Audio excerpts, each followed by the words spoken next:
Hey Flamingos! Today I'm going to read a story to you that was one of Eloise and Annabelle's favorite stories when they were about your age. And so it's a very special story for our family just because it was the one they always asked for almost every single night at bedtime. And so I've held on to it. It is called Ruthie and the Not So Teeny Tiny Lie. And it's by Laura Rankin.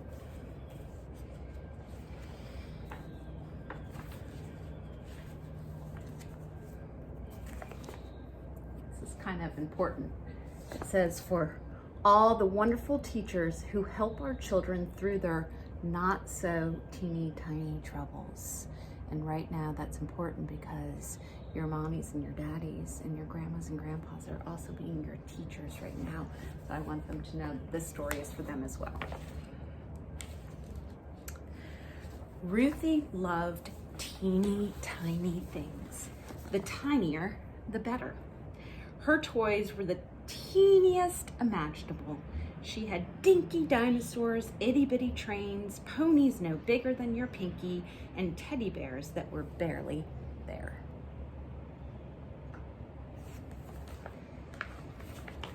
Ruthie loved finding tiny treasures too.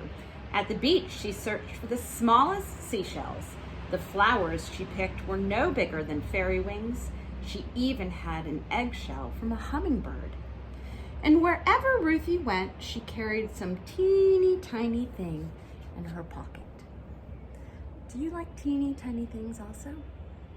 I know I did when I was a little girl. I loved teeny tiny toys. I am sitting on my porch reading this, so hopefully you can hear despite all the noise of trucks. I hear a lot of trucks today. One day at school, after jump rope and swings on the playground, Ruthie took a turn on the twirling bar. When she landed, she saw something in the grass. It was a little box with a teensy window and an even tinier button on top. She couldn't believe her luck. It was a teeny tiny camera.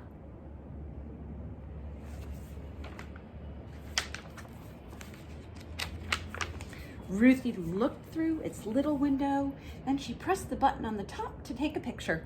Click! Just like a real camera. This was absolutely the best thing Ruthie had ever found, and it was hers. Click! Click! She tried it out every which way. Say cheese, little bug! Click! Say cheese, school! Click! Say cheese, Martin! Click! But Martin didn't say cheese. Martin said, "Hey, that's my camera." Isn't that funny? There's a little boy named Martin in this story. Oh, we have a Martin too. Ruthie was startled. "No, it's not. It's mine." "Give it to me," said Martin. "It's mine." "It is not. It is two." Two of them were fighting. "No, it is not," shouted Ruthie, and she raced back to class. What do you think? Do you think it was Ruthie's camera? Or do you think it was Martin's teeny tiny camera? Who would you believe? "What's going on?" asked Mrs. Olson. "Ruthie's got my camera," cried Martin. "I got it for my birthday and I dropped it on the playground." But Ruthie really, really wanted that teeny tiny camera in the worst way. "It's mine," she yelled. "I got it for my birthday." Well, that wasn't true at all.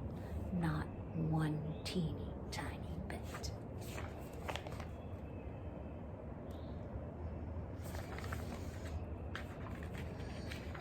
Mrs. Olson looked at Martin and she looked at Ruthie.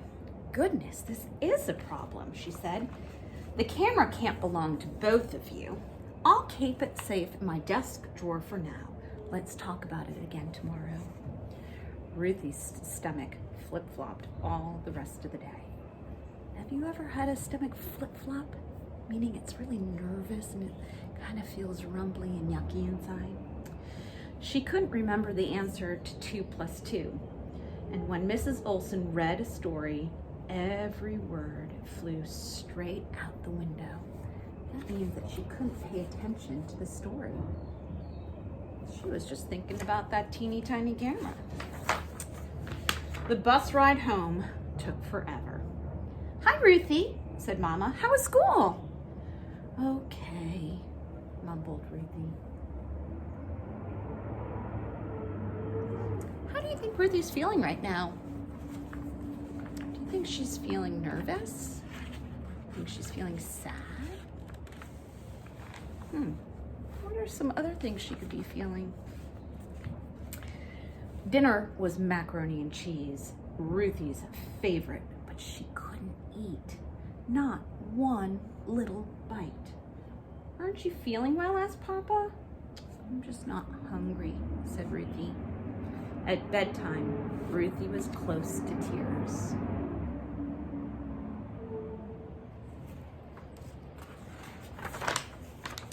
"What's the matter?" asked Mama. So Ruthie told Mama and Papa the whole story. "What do you think went wrong?" asked Papa. "I said it was my camera," cried Ruthie, "but it's not." "It's going to be okay," said Papa. "You made a mistake, and tomorrow you can fix it. We all make mistakes. I think Mrs. Olson and Martin will understand."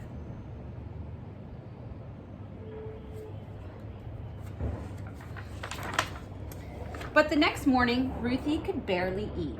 Maybe Mrs. Olson wouldn't understand. Maybe Ruthie would have to sit in the timeout corner. Maybe Martin would never talk to her again. Maybe no one would ever talk to her again. Not one teeny tiny word. The school bell was about to ring.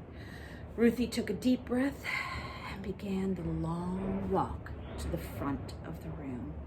Mrs. Olson's desk seemed very far away.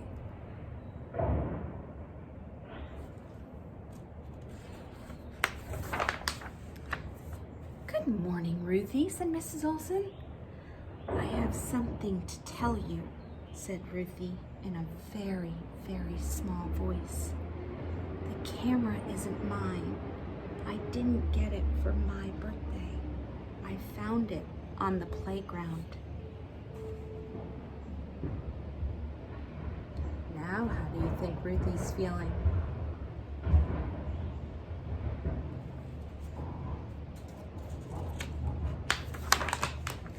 Mrs. Olson didn't make her sit in the timeout corner. She didn't even look mad. Instead, she gave Ruthie a hug and kissed the top of her head. "Thank you, Ruthie, for telling the truth," said Mrs. Olson. "That took a lot of courage." "I'm very sorry, Martin," said Ruthie. "It's okay," said Martin. What a good friend Martin is, to be so understanding.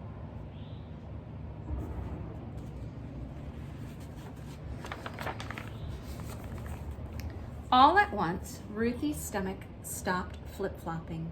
She even skipped a little on the way back to her desk. She got the right answer to 3 + 7 in math. And after lunch, Miss Olson read the funniest story Ruthie had ever heard. Look at all those boys and girls laughing at Miss Olson's story.